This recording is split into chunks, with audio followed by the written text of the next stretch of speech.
Bom, pessoal, então na última aula a gente tinha terminado nesse slide, né? E a pergunta foi, né, como é que o alho se move para dentro do pulmão, né? Será que ele pega as perninhas dele e sai andando em direção ao pulmão? E a resposta que a gente viu é que não, né? Isso não acontece, né? O ar não tem perninhas que vai andando em direção ao seu pulmão, né? Então, como é que faz para o alho parar dentro do pulmão? Como é que faz para ele se mover para dentro do pulmão? Para isso, pessoal, a gente precisa entender que os gases eles se movem a favor de gradiente de pressão, tá? O que isso quer dizer? Que a depender da pressão entre os dois locais, né, por onde esse gás ele vai se movimentar, né? Então, no caso, o ar atmosférico vai entrar dentro do pulmão. Então, a gente tem dois locais, o ar atmosférico e o pulmão, né? Então, a depender da pressão do ar atmosférico e do pulmão, é aí que o gás ele vai se movimentar a favor do gradiente de pressão, tá? Então, o fluxo de ar ele ocorre sempre que houver um gradiente de pressão.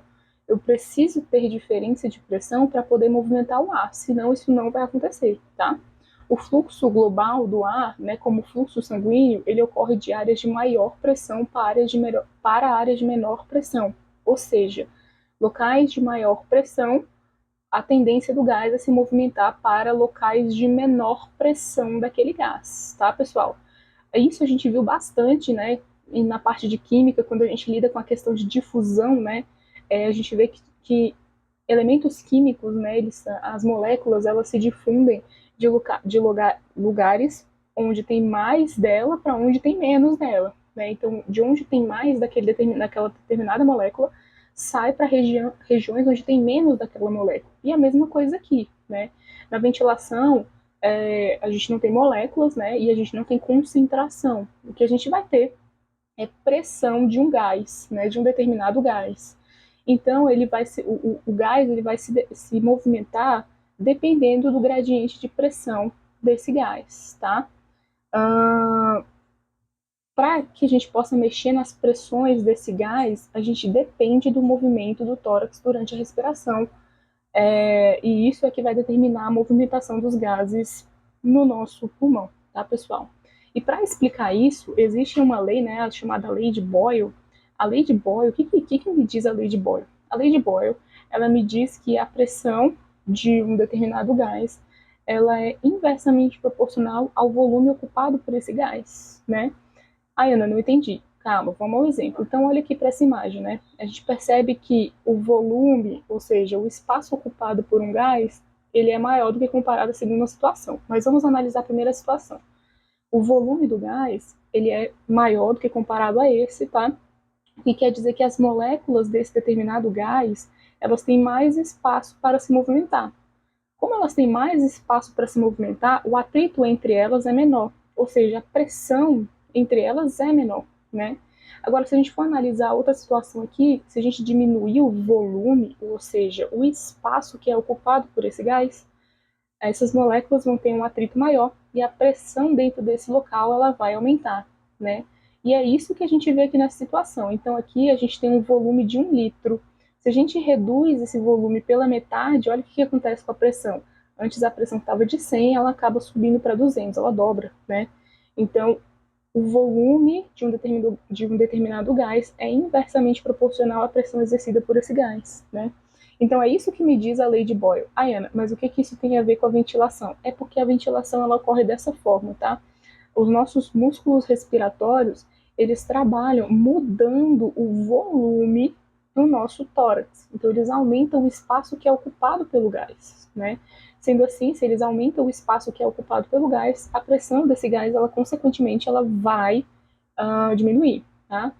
Ai, Ana, mas eu não entendi ainda assim. Como que diminuindo a pressão, isso vai movimentar o gás para dentro do meu pulmão? Pois é, pessoal, quando a gente reduz a pressão ela fica mais negativa dentro do pulmão, né? Eu aumentei o volume do espaço, reduzi a pressão. Como eu reduzi a pressão, a pressão ela está reduzida comparado com o gás atmosférico, né?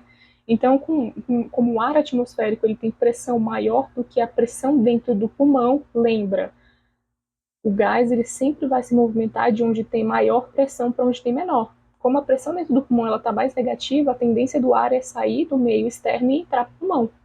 Então é assim que acontece a nossa ventilação, pessoal. Além disso, a gente também tem, né, essa lei de Dalton aqui, que diz que a pressão total de um gás individual ela é a soma das misturas dos gases que compõem esse gás, né? Por exemplo, ao nível do mar, a pressão atmosférica, se a gente for converter um atm em milímetros de mercúrio, ela é de 760 milímetros de mercúrio. E no ar ambiente, assim, que a gente tem a nível do mar, mais ou menos 21% desse volume é oxigênio, tá? Então, nem todo o ar que a gente respira é oxigênio, beleza? E a lei de Dalton, ela vai me dizer que a pressão de um gás, ela é a soma das misturas dos gases individuais, né? Então, para a gente encontrar a pressão parcial do oxigênio em gás atmosférico, né, a gente tem a seguinte situação. A pressão parcial do oxigênio, ela vai ser a porcentagem desse oxigênio do gás atmosférico, né? Então, o gás atmosférico ele tem 760 milímetros de mercúrio de pressão. 21% desses 760 é oxigênio. Então, é só fazer a conta. 760 vezes 0,21, que é 21%, é igual a 160 milímetros de mercúrio. Ou seja, a pressão parcial, a pressão do oxigênio, desculpa, a pressão do oxigênio no ar atmosférico ela é de 160 milímetros de mercúrio, tá? Mas, Ana, por que isso é importante eu entender? Porque, pessoal, isso aqui vai mexer justamente com aquelas questões de altitude, isso a gente vai ver mais para frente daqui a pouco, tá? Com as questões de altitude, mas também da difusão dos gases para o nosso capilar, tá? Então, vamos ver justamente essa situação de aumento na altitude que a gente tem, né? Então, em Bogotá, está localizada a 2.640 metros acima do nível do mar, né? A pressão atmosférica a nível do mar é igual a 1. Lá em Bogotá, como está mais alto do que o nível do mar, a pressão atmosférica ela cai, tá? Para 0,74 atm, tá? Se a gente for converter, 1 atm não é igual a 760 milímetros de mercúrio, isso a gente viu lá atrás, tá? E quanto que corresponde 0,74 atm? A 562,4 milímetros de mercúrio, tá? Ou seja, a pressão atmosférica lá em Bogotá, ela é menor do que a pressão atmosférica a nível do mar, seja lá no Rio de Janeiro, enfim, ou em outro lugar que tem sua terra aí a nível do mar, né? Então, a pressão atmosférica em Bogotá, ela é menor. Se a gente for calcular a porcentagem de oxigênio a nível do mar, a gente vai perceber que isso vai cair. Ana, não entendi. Beleza, vamos fazer a conta. Lá, a nível do mar, a gente tinha que a pressão do oxigênio era igual a 160 milímetros de mercúrio. Mas se a gente for fazer a conta lá em Bogotá, a gente acabou de ver que a pressão atmosférica lá em Bogotá é de 562,4 milímetros de mercúrio. E o ar atmosférico, o oxigênio, ele compõe 21% do ar atmosférico. Então, se a gente for fazer 21% de 562,4, a gente vai ter que a pressão do oxigênio lá em Bogotá é de 118, tá? Ou seja, é mais difícil de respirar, mais difícil de fazer troca gasosa lá em Bogotá do que no Rio de Janeiro, né? Por causa do nível do mar, por causa da altura da cidade, né? Então, é por isso que a gente entende agora o que o pessoal ele fala quando, por exemplo, o Brasil ele vai jogar em Bogotá, algum time vai jogar lá em Bogotá, na Colômbia, né? Eles vão falar, eles estão jogando a 2.640 metros acima do nível do mar, então eles vão ter aí a dificuldade respiratória justamente por conta disso, né? Porque é mais difícil respirar mesmo em altas altitudes, né?